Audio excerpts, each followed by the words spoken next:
साक्षात् परम ब्रह्म तस्मै श्री गुरवे नमः। चरितं रघुनाथस्य शतकोटि प्रविस्तरम् एकैकमक्षरं पूसां महापातकनाशनम्।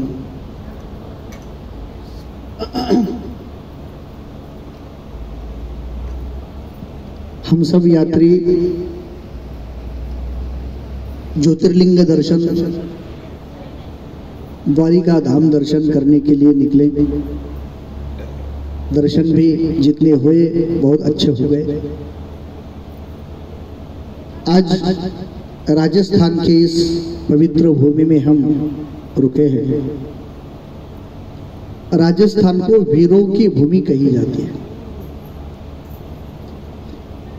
बहुत बड़े बड़े वीर पुरुष इस धाम में हो गए। ये त्याग की भूमि मानी जाती है। और यहाँ पर हम स्वामी जी के पावन सानिध्य में रुके हैं। इनका ही इतना सुंदर आश्रम देखने के बाद ऐसा लगता है ये कलयुग नहीं, ये सत्ययुग है। एक बार उनके लिए कृतज्ञता पूर्वक तालियां बजाकर उनका इस आश्रम से बाहर जाते समय सब लोग इधर उधर देख ले एक बार, और हमारे घर को भी इतना साफ सुथरा रखे। ये स्वामी जी से शिक्षा लेने की बात है। बहुत सुंदर। एवढं कसं झाडत असतील लोक?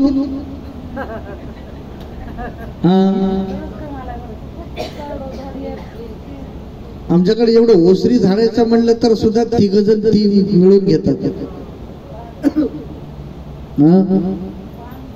पान सुद्धा कुठं पडलेलं नाही। इतनी स्वच्छता है।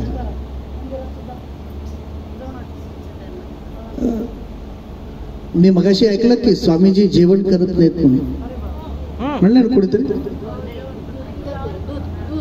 आप भोजन नहीं करते, केवल दूध फल।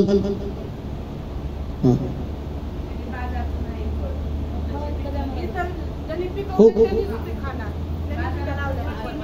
वाह वाह, मला वाटतं त्याच्यामुळेच एवढं करू शकते, नाहीतर आपण जेवण केल्याबरोबर आडवळ।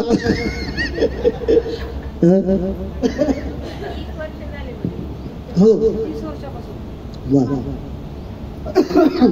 स्वामी जी के कार्य के लिए हम उनको शत शत नमन करते हैं, प्रणाम करते हैं। तसं बघायला गेलं तर आपले काम थोडं नाही हो ना। सगळ्यात महत्वाचा त्याग आहे आपला कोणता माहितीये का? आपण घर सोडून निघालो। नाहीतर काही काही जणांना, आमच्याकडे बरेच जण असे आहेत, घर सोडले की झोपच लागत नाही। सगळ्या लागाली ना, मस्त झोप व्हायली ना।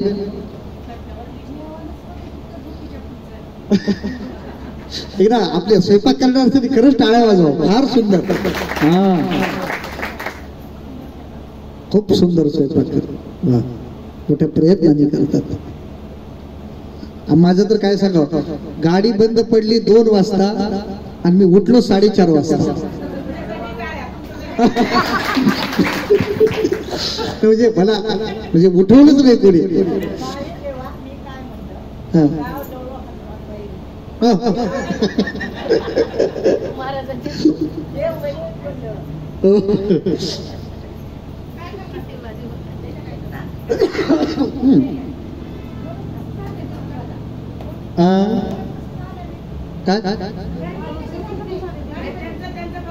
झोपले बस बस।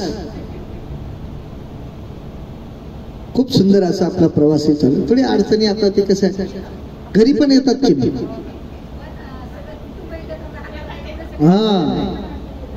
मागे एके दिवशी नवरात्रामध्ये काय झालं, आमच्या नळगामध्ये काय ते रस्त्याची कामं चालली होती की सकाळी सकाळी लाईट गेली 8 वाजता। सकाळचे काही लाईट म्हणजे काही फार लवकर नाही, पण तरी गेली। आणि ते माझं स्नान राहिलं होतं, स्नान झालं की बोर चालू करून पाणी घ्यावं म्हणून राहिलं, ते पाणी संपलं वरचं टाकीतलं। 1:30 वाजेपर्यंत आता काय करावं? म्हणजे घरी सुद्धा असं होतं. आपण तर प्रवासामध्ये आहोत, त्यातल्या त्यात चांगलं करण्याचा आपण पूर्ण प्रयत्न करतो. आपण सगळेजण करून घेत आहात. प्रवास म्हणल्यानंतर काही सुखाच्या आणि काही दुःखाच्या गोष्टी असतात.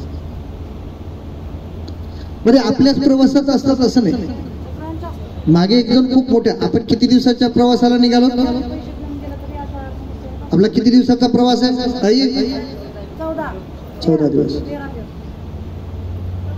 14 का 13? एक जण 13 म्हणाले, एक जण 14 म्हणाले, एक जण 15 म्हणाले. 14 किती दिवसाचा? पूर्वी असंच एक जण 14च्याच प्रवासाला निघाले होते. कोण? हा, रामप्रभू 14 वर्षाच्या प्रवासाला निघाले होते.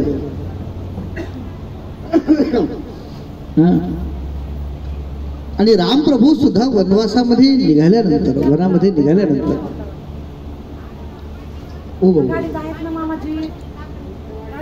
त्यांची जी यात्रा आहे ही जात असताना राम ठिकठिकाणी जाऊन पोहोचले. रामप्रभू वनवासामध्ये गेल्यानंतर आपण असं म्हणू की त्यांचा वनवास नव्हता, त्यांची ती तीर्थयात्रा होती. आणि तीर्थयात्रेमध्ये गेल्यानंतर 3 गोष्टीचं आपल्याला भेट होत असते. काही सज्जन लोकांची भेट होते, काही दुर्जन लोकांची भेट होते आणि काही देवांची भेट होते. जसं रामप्रभूला झालं. वनातून बाहेर पडल्याबरोबर वनवासासाठी बाहेर पडल्याबरोबर पहिल्यांदा जर रामाला कोणी भेटला असेल तर तो शृंगवीरपूरचा राजा भेटला. त्याचं नाव कोणाला माहितीये का? गुह नाव होतं. तो राजा, मी त्याला एक साधू म्हणतो. का माहितीये का?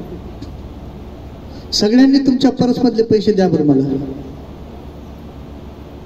देतात का? हे तर कारण सांगा, महाराज पुढे खर्चायला लागते पुन्हा काय.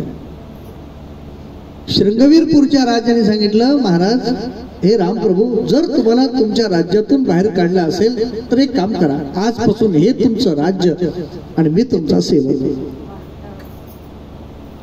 रामासाठी स्वतःच राज्य पर्स द्यायला नको म्हणलात तुम्ही. अख्खं राज्य रामाच्या प्रभूवर, रामप्रभूच्या चरणावर ठेवणारा, काय त्याचं श्रेष्ठत्व असेल.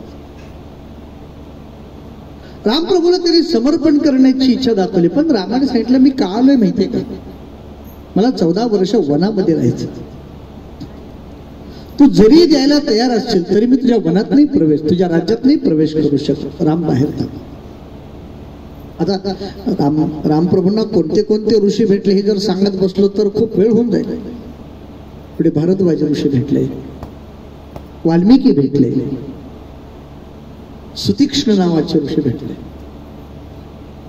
वेगवेगळ्या ऋषी मुनींचं दर्शन घेत घेत रामप्रभू वनामध्ये चालले. त्याच्यामध्ये रामप्रभूला वाटेमध्ये काही राक्षसही भेटले. जनपदामध्ये मधून बाहेर पडल्यानंतर काही राक्षस भेटले. एक राक्षस होता, त्याला 3च अवयव होते. एक हात होते, हा, 1 योजन 1 किलोमीटर पर्यंत जायचा हात होता म्हणतात. दुसरं त्याला पोट होतं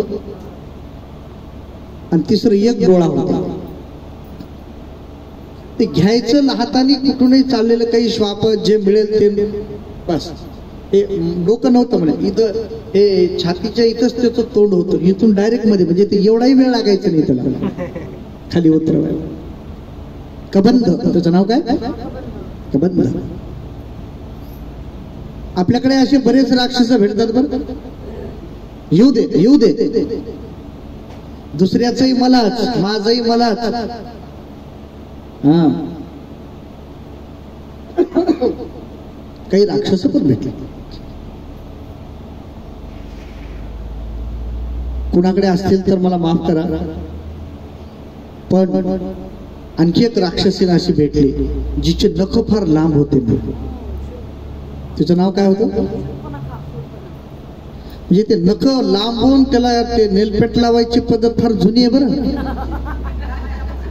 हा, रामायणापासून आहे. हा, असे नख होते म्हणे तिचे लांब लांब. तिचं नाव काय? शूर्पणखा. तिच्या बरोबर 10,000 राक्षस होते. ती राक्षसी पण भेटली रामप्रभूंना. रामप्रभूंना ऋषीमुनी पण भेटले. त्या सगळ्यांच्या बरोबर चालत चालत चालत रामप्रभू पुढे चालले. एके ठिकाणी तर असा विषय समोर आला, एकाच घरात एक चांगला माणूस राहत होता आणि एक वाईट माणूस राहत होता, आणि दोघांचं चाललं होतं भांडण. कुणाकुणाचं? हा, वाली आणि सुग्रीव. आता कुणाकडून व्हावं? रामप्रभूंनी. राम शब्दाचा अर्थच चांगल्याच्या बाजूने उभा राहत होतो राम.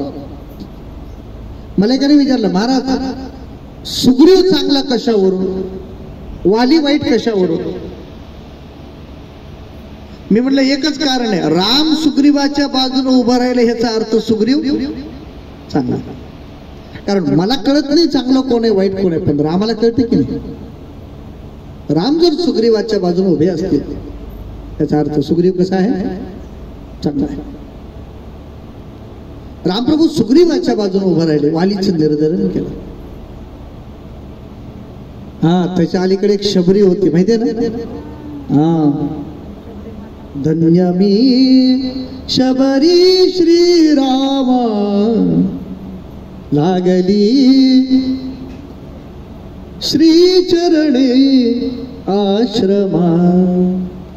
देवा, आज मी धन्य झाले. किती दिवसापासून वाट पाहत होते, काय सांगू तुम्हाला. या आश्रमामध्ये तुम्ही येताल म्हणून मी युगायुगापासून वाट पाहती आहे. जखड म्हातारी होती, आणि मी तुमची वाट पाहते कधी येताल, आणि आज तुम्ही माझ्या आश्रमात आला. काय आनंद झाला त्या शबरीला. शबरीचा आश्रम कसा असेल समजा, बस असा.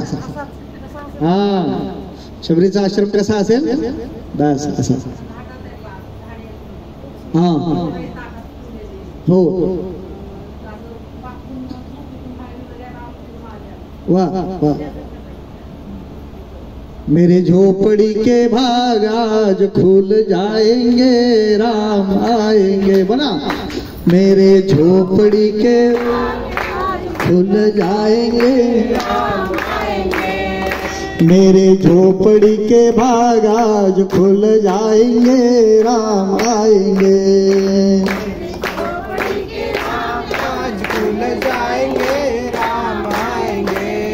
राम आएंगे आएंगे राम आएंगे, राम आएंगे आएंगे राम आएंगे, राम आएंगे आएंगे राम आएंगे, राम आएंगे आएंगे राम आएंगे.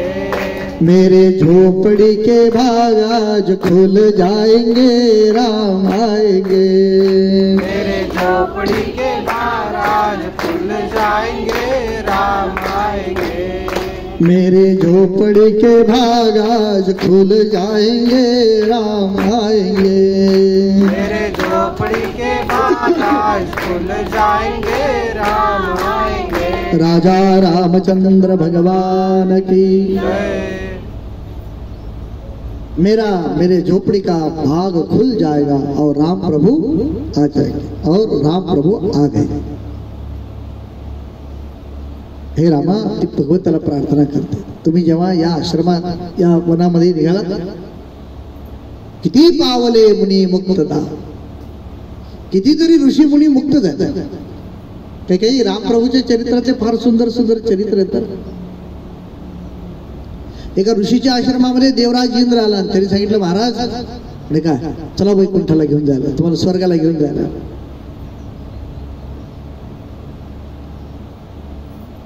स्वर्गाला घेऊन जातो तुम्हाला.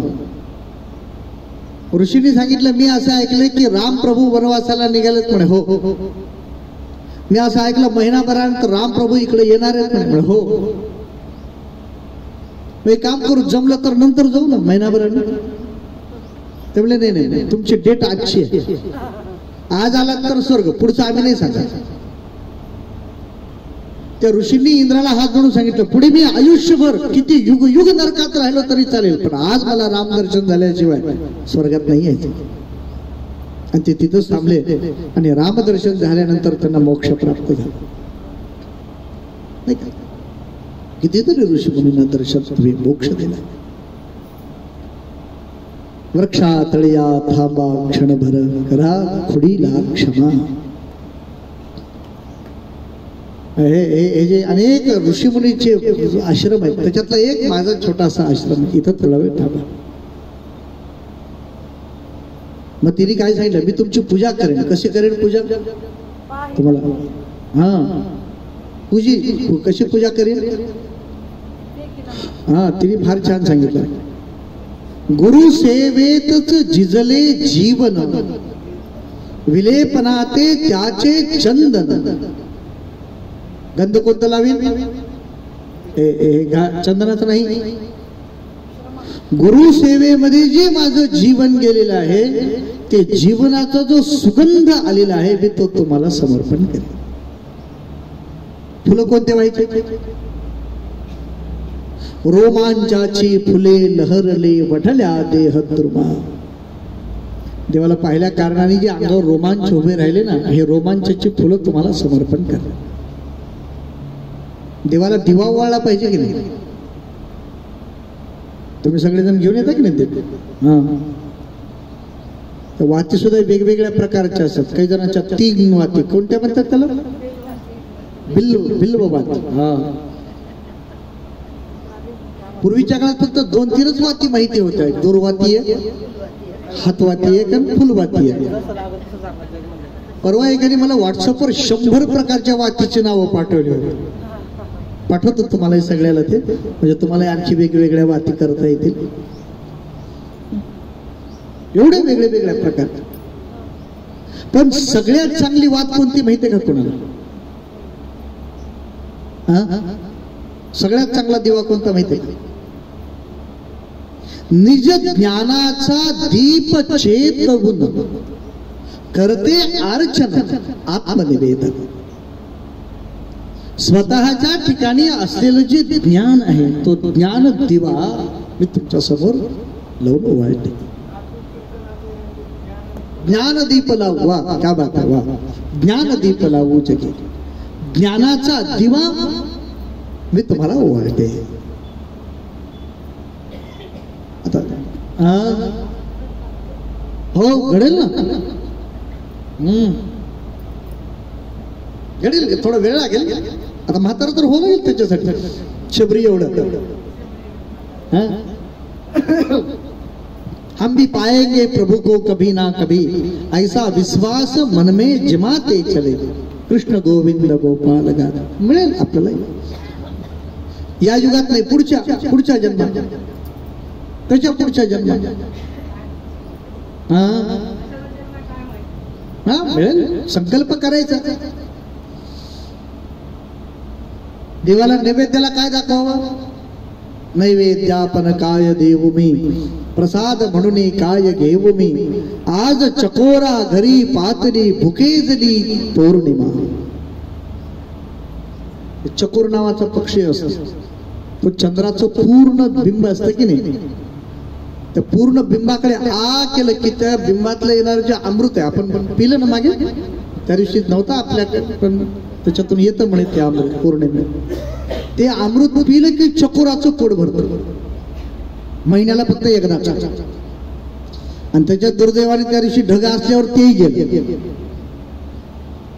म्हणजे चंद्राच्या किरणाच्या अमृत प्राशनाने चकोराचं पोट भरतं. एक दिवस चंद्राला भूक लागली, ते चकोराच्या घरी गेला. चंद्र, मला भूक लागली रे, थोडं दे जेवायला.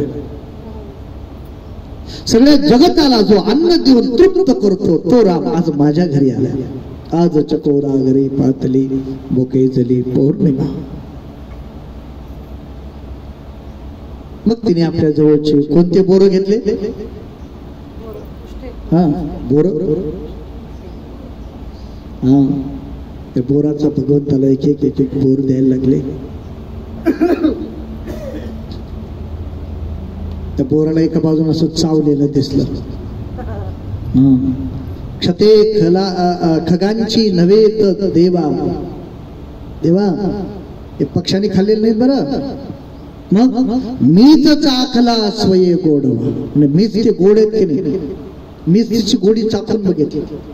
कशासाठी बघितली? गोड तेवडी पुढे ठेवली फसवा न चरत ते बा. त्याच्यातले गोड गोड फक्त समोर ठेवले, बाकीचे खराब असलेले वगैरे टाकून दिलेत नाही. चांगले चांगले बोर तुमच्या समोर ठेवले. आणि मग रामप्रभू जेव्हा ते बोर खायला लागले, लक्ष्मणाने डिवचलं, दादा दादा गोष्ट खाऊ नये. दादा म्हणले गप्प बस रे, काही कळत नाही तुला, काही काही गोष्टी कळत नाहीत, नाही गप्प बस, खा.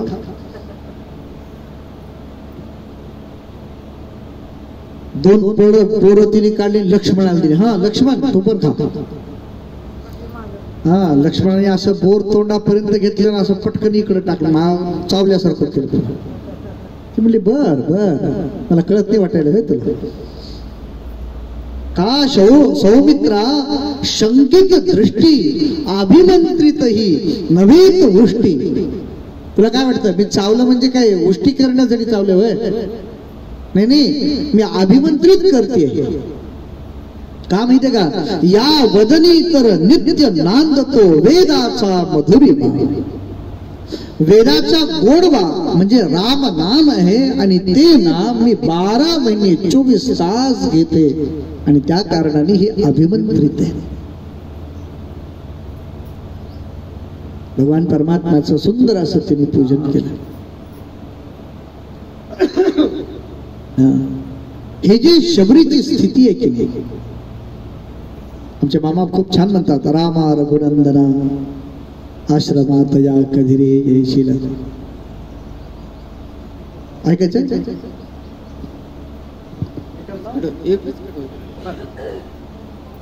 पतित पावना श्री रघुराजा एकदाच ये जाता जाता.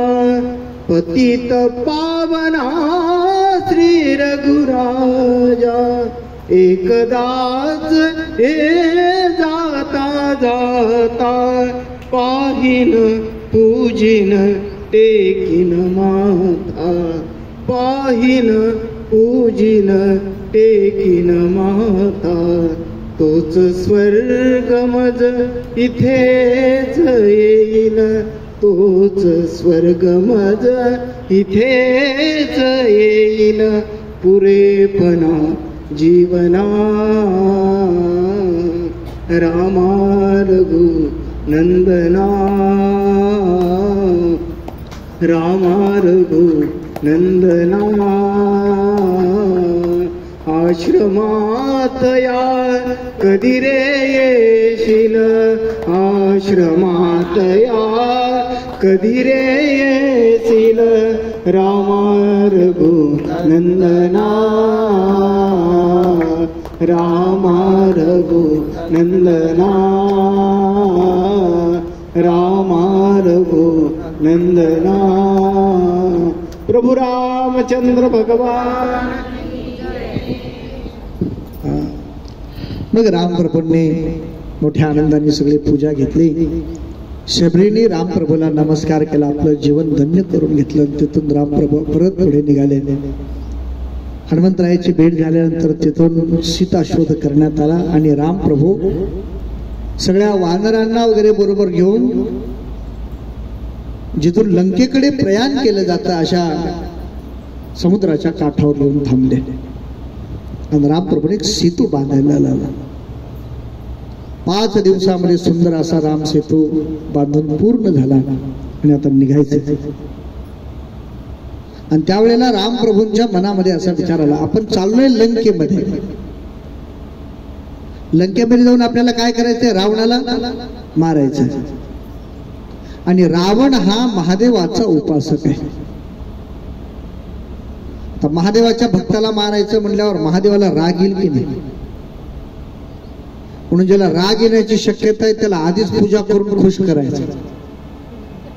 हा, त्याच्यात दोन पद्धती आहेत बरं. रामेश्वरच्या स्थापनेबद्दल दोन विचार आहेत. काही जण असं सांगतात की रामप्रभूने जाताना महादेवाची स्थापना केली आणि काही ठिकाणी असं वर्णन येताना केली. जाताना का केली आणि येताना का केली दोन्हीची कारण सांगतात. जाताना का केली? हा, एका शिवभक्ताला आपल्याला दंड द्यायचा आहे.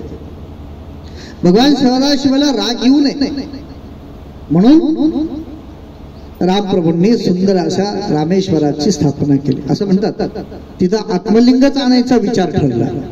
हनुमंतराय गेले पण आणायला, पण काय असं एक मुहूर्त नावाचं प्रकरण आहे आपल्याकडे. म्हणून तुम्ही बघा, काही काही घरं 100 वर्ष झाली तरी टिकतात आणि काही काही घरं 25 वर्षामध्ये जिकडले तिकडं होतं. पुन्हा पाडायची पाळी येते. त्याच्या पायाभरणीचा मुहूर्त, त्याच्या स्थापनेचा, हे सगळं महत्वाचं असतं. मुहूर्त निघून गेल्यानंतर स्थापना करून काय उपयोग? आणि वेळ तर हनुमंतरायला यायला दिसायला लागला. म्हणून रामप्रभूंनी काय केलं, आता मुहूर्त अगदी 10 सेकंदाचा मुहूर्त शिल्लक उरला. इकडे एकदा बघितलं रामप्रभूने जिकडून यायचा रस्ता होता, आले नाही ते बघून महादेव पटकन आजूबाजूची वाळू एकत्रित केली, त्याचं शिवलिंग तयार केलं आणि त्याच्यावर स्पर्श केल्याबरोबर साक्षात शिव प्रगट झाले. बोला रामेश्वर भगवान की. साक्षात शिव प्रगट झाल्याबरोबर भगवंताने सुंदर अशी त्यांची पूजा केली. ते ज्योतिर्मय भगवंताचं रूप पाहिल्यानंतर महादेवाने, तिकडे अशी पूर्वी पद्धत होती की महादेवाचं शिवलिंग आपणही कधी कधी नदीवर गेल्यावर करतात बघा महिलांना, तसं शिवलिंग स्थापन करायचंय, त्याची पूजा करायची आणि पुन्हा त्याचं विसर्जन करायचं. पण रामप्रभूंनी सांगितलं बाकी शिवलिंगाचे विसर्जन करत असतील वाळूच्या लोक, पण मला हे शिवलिंग युग युग पर्यंत ठेवायचं. म्हणून भगवंताला प्रार्थना केली, आपण ज्योतिर्मय रूपाने इथं राहा. म्हणून 12 ज्योतिर्लिंगामध्ये रामेश्वर हे ज्योतिर्लिंग म्हणून स्थापना केली. मग त्याच्यानंतर हनुमंतराय आले, त्यांनी आणलं ते कैलासावर. म्हणजे ह्याचं काय करायचं, बाजूला एक हनुमतेश्वर म्हणून शिवलिंगाची स्थापना केली. अशा प्रकारे रामप्रभूंनी महादेवाची खूप सुंदर अशी पूजा केली. आपण सगळ्यांनी रामेश्वराचं बऱ्यापैकी लोकांनी दर्शन घेतलेलं आहे. नसेल तर नंतर जा, अवश्य दर्शन सगळ्यांनी मिळून घेऊ आपण. रामेश्वराचं दर्शन घेऊन रामप्रभू लंकेमध्ये गेले. लंकेमध्ये युद्ध झालं. या युद्धामध्ये रावणातिकांचा वध केला. तिथून वापस जेव्हा यायला निघाले ना, लंकेच्या जेव्हा बाहेर आले, भारतामध्ये प्रवेश केला, शास्त्रकारांचं असं म्हणणं आहे की समुद्राचं उल्लंघन करू नये. समुद्र उल्लंघन केल्यानंतर प्रायश्चित्त सांगितलेलं आहे. ते प्रायश्चित्त घेण्यासाठी रामप्रभूंनी तिथं रामेश्वराची स्थापना केली. दुसरं कारण, सीतेने सांगितलं, भगवान मी ज्या वेळेला लंकेमध्ये गेले, लंकेमध्ये सगळे फुलं पांढऱ्या रंगाचे होते म्हणे. आपल्या नाथबाबाच्या रामायणामध्ये प्रकरण आहे. नाथबाबांनी सांगितलं की लंकेमध्ये सगळीकडे पांढऱ्या फुलाची झाडं होती. हे ऐकल्याबरोबर तिथं हनुमंतराय होते. हनुमंतराय थांबा थांबा थांबा म्हणे, काय तिथं सगळे लाल फुलाची झाडं होती. ते म्हणले नाही, पांढऱ्या होते. आता खरं सांगा, लंकेमध्ये जाऊन आलेले हनुमंतरायचं खरं का नाथबाबाचं खरं?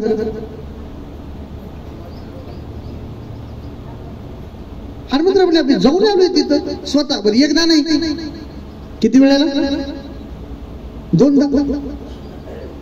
बरं मी काय फक्त युद्धभूमीतच गेलो नाही, सगळीकडे फिरलोय. नाथबाबा म्हणले ते तुला जरी सगळीकडे फिरलास असं वाटत असलं, तुला जरी लाल दिसले असले तरी सगळे फुलं पांढरेच आहेत. हनुमंतराय सांगितलं जर तुम्हाला माझं खोटं वाटत असेल तर माझ्यापेक्षा थोडं जास्त दिवस लंकेमध्ये राहिलेली आमची सीतामाई साहेब आहेत, त्यांना विचारतो. म्हणून तिथूनच हनुमंतरायांनी फोन लावला सीतामाईला. हे बोला बरं म्हणले आमच्या नाथबाबा बरोबर. म्हणजे काय झालं हे बघा, एक प्रश्न पडलाय समोर. म्हणे काय स्पीकर ऑन करून बोलू लागले. लंकेमध्ये कोणत्या रंगाचे फुलं आहेत? सीतेने काय उत्तर दिलं असेल?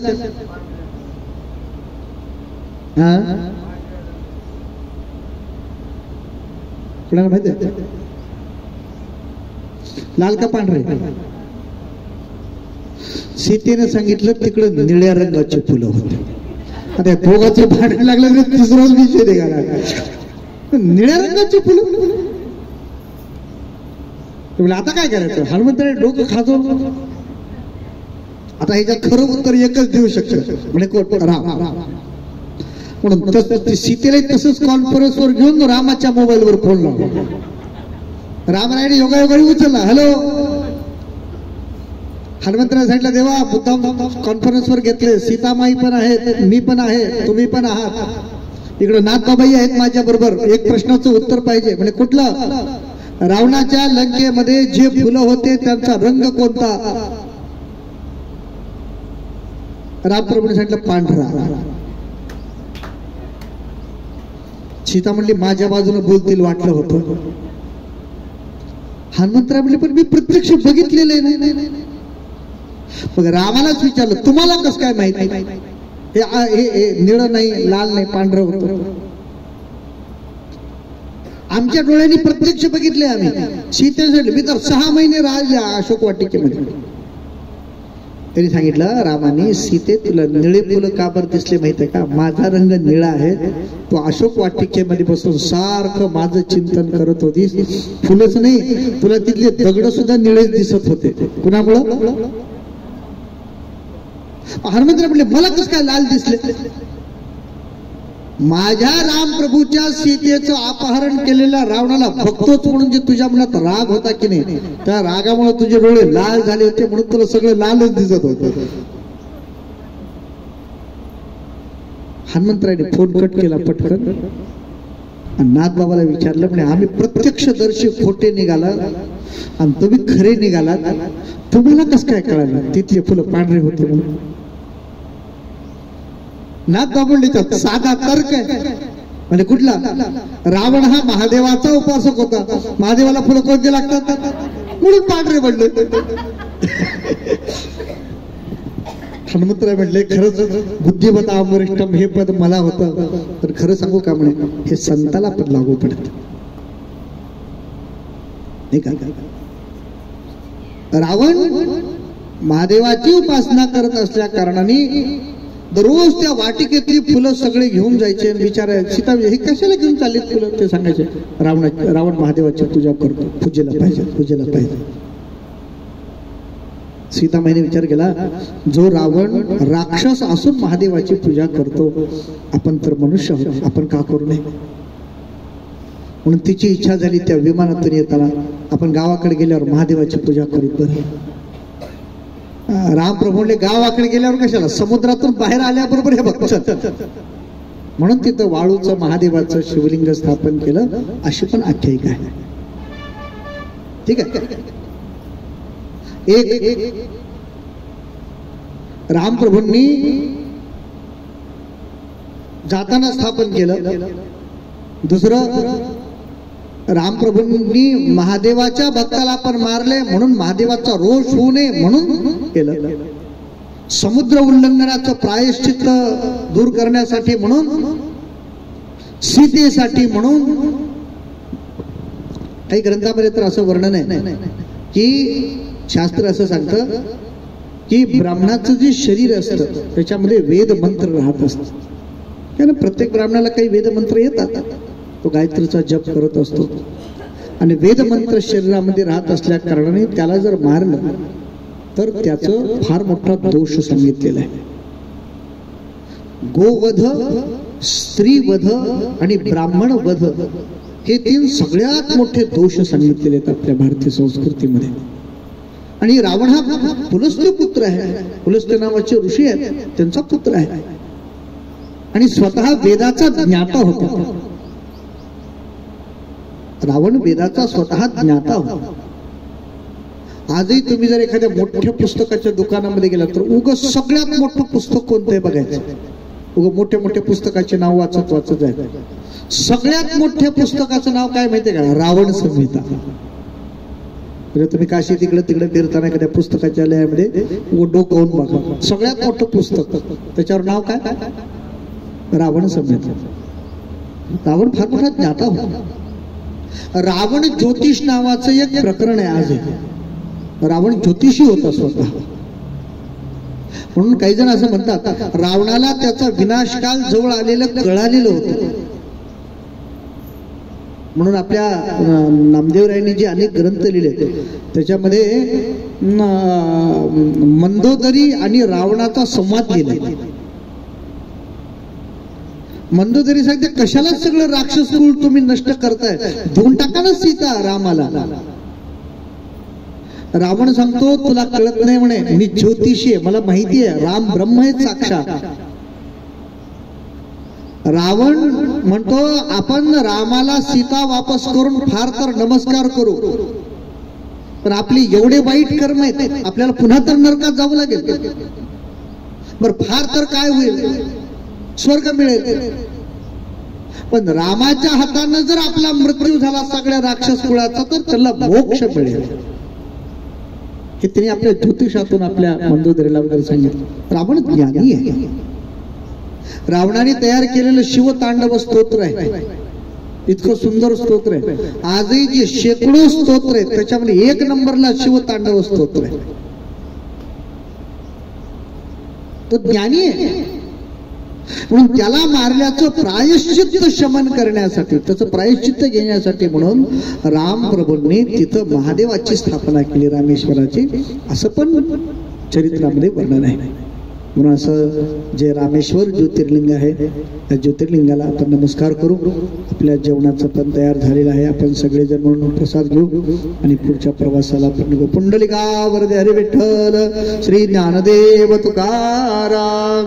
पार्वती पदे शिव हर हर महादेव. रामेश्वर भगवान की जय.